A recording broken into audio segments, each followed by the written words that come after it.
When Earth was swallowed by a black hole, the human galactic empire rose.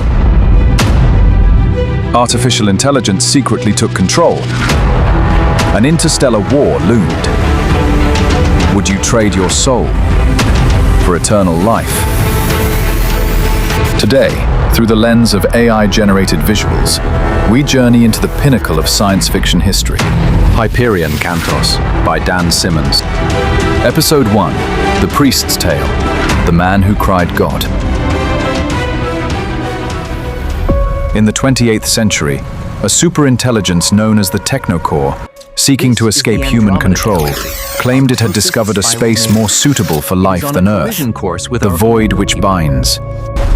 It manipulated humanity into creating a black hole that swallowed Earth. Billions of humans traveled across the stars and colonized hundreds of planets. Thus, the hegemony of man, a galactic regime, was born.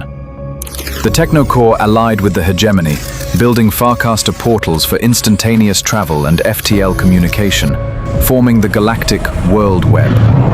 Within the galaxy, three major forces emerged.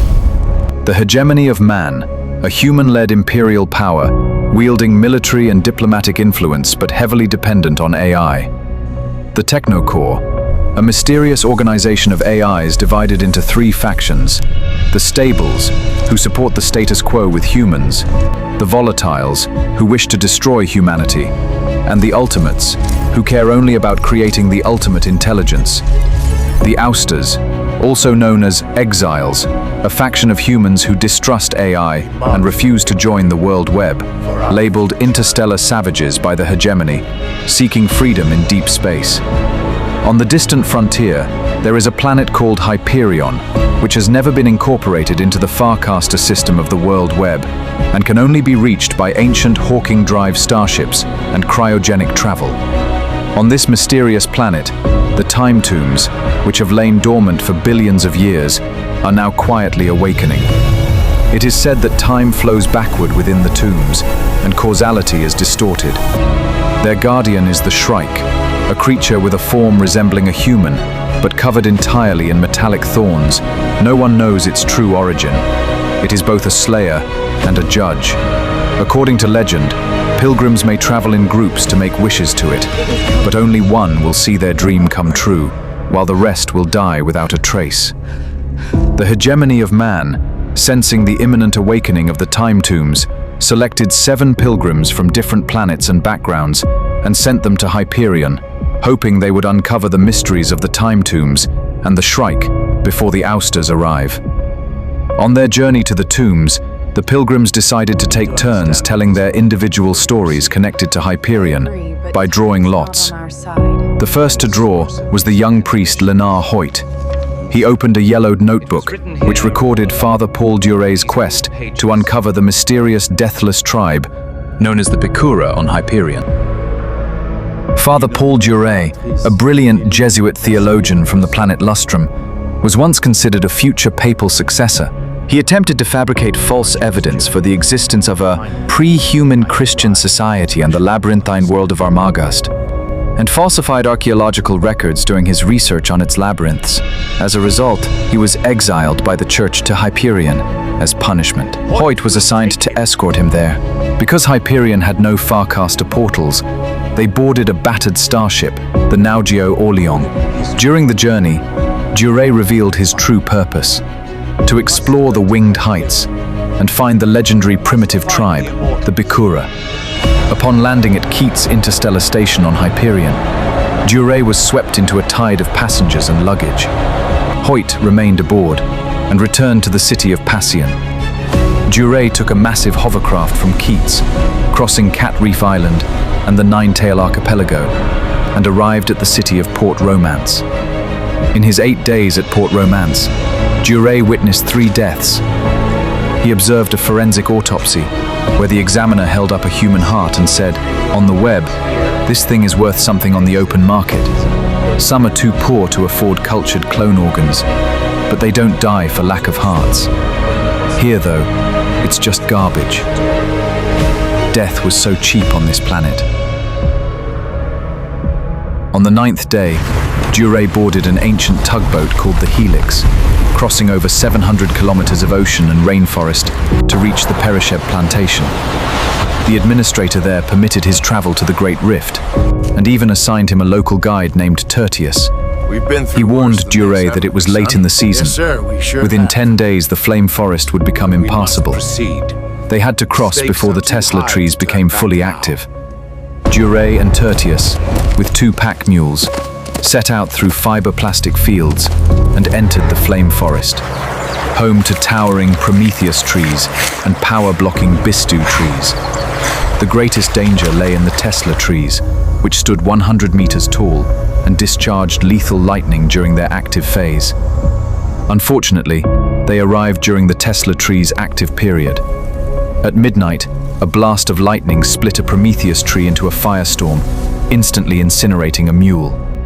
Thankfully, Tertius had pitched their tent near electricity-blocking Bistu plants and had set up grounding poles.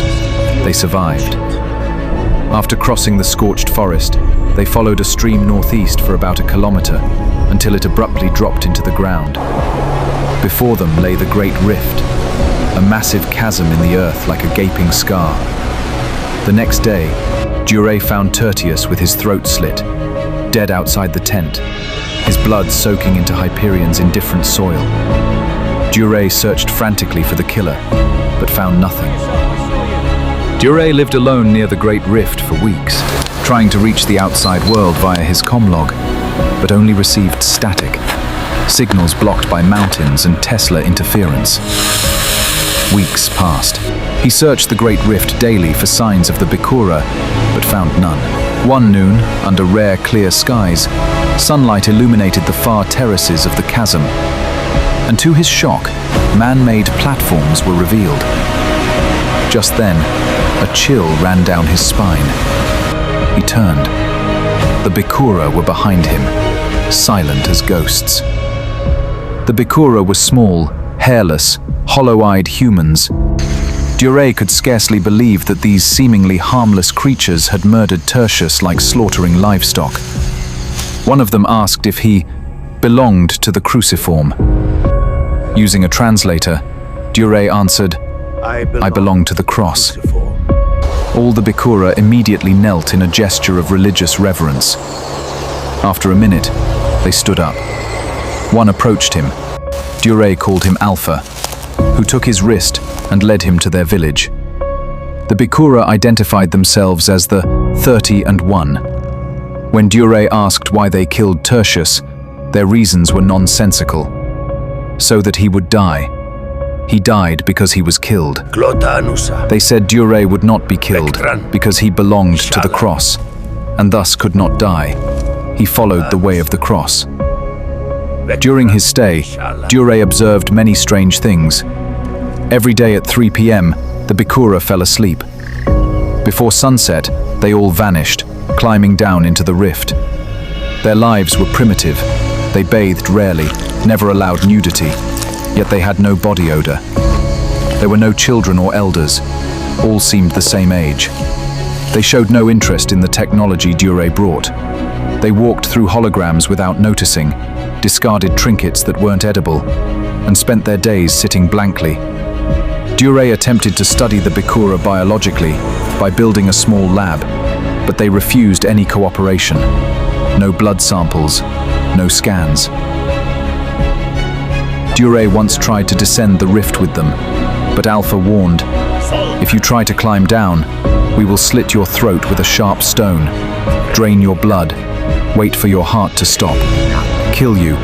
One day, while the Bikura were out foraging, Father Duray secretly climbed down into the Great Rift. Deep within, he discovered an ancient chapel. On the altar stood a jewel-encrusted cross that looked to be thousands of years old. He planned to leave with these secrets as soon as possible. However, before his departure, while bathing, he violated a Bikura taboo and was caught in the act. The Bikura seized him in fury, declaring that he was not truly one of the cruciformed and must truly die. They wanted to slit his throat. Duray quickly explained, "I follow the cross. I descended and saw your altar. I even worshipped before it." The Bikura led him into a labyrinth deep within the Great Rift.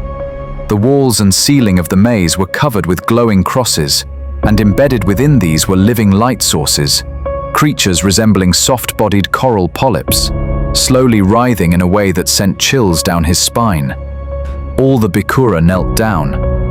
A towering 3-meter-tall metallic creature, its entire body shaped like blades, emerged and walked toward Duray. The legendary Shrike had appeared. The Bikura chanted, "Eternal life, forever." Before Duray could get a clear look, the Shrike vanished. A Bikura took a cross down from the wall, held it above Duray's head and said, "You shall become one of the cruciformed, eternal life, forever." Then he placed the cross around Duray's neck. After the ritual, Duray was horrified to discover that the cross on his chest had fused with his body. Countless cruciform-shaped worms silently spread throughout his entire body. He tried to escape, but every time he moved more than 10 kilometers away, he would collapse from unbearable pain. When unconscious, his body would crawl back toward the Great Rift on its own. He witnessed with his own eyes the revival of Alpha, who had fallen to his death. His corpse was placed on the altar, and during prayers, it began to float and gradually return to human form, though slower and duller. There was another Bikura who had been eaten down to the bones by flame mantises. The others tossed the bones aside and removed his cruciform, bringing it back to the altar. A few days later, that person also returned to the village, revived, but dull and dazed like the others. Duray finally understood. These horrifying cruciform parasites could bring a person back from the dead, but each time, the soul grew duller, more zombie-like. This was not eternal life, but a terrifying curse. Duray resolved to escape and expose the truth. One day, while the Bikura were off worshipping, he packed his journal and footage into an electricity-insulated bag woven from bisto leaves and fled toward the flame forest. After Duray lost contact, Hoyt was assigned to find him. He eventually discovered a charred, barely recognizable corpse nailed to a massive Tesla tree. Upon closer inspection, he realized it was Father Duray. As it turned out, Duray had tried to end his suffering by burning himself with electricity. He nailed himself to the Tesla tree, letting powerful currents repeatedly sear his body. But the cursed cruciform on his chest kept reviving him, forcing him to awaken again and again, only to endure the agony repeatedly, for 7 whole years, a fate worse than death. It wasn't until Hoyt removed the pouch from Duray's chest that the cruciform finally fell off his body. At that moment, the charred shell of a man smiled. Duray had died, truly died. However, just as Hoyt curiously picked up the crucifix from the ground, the cruciform parasite had already silently attached itself to his skin, and the curse of undeath quietly transferred. The story of Father Duray ends here, but this is only the beginning. 6 more pilgrims remain, and each of their stories will further unravel the eerie mysteries of Hyperion and the Shrike.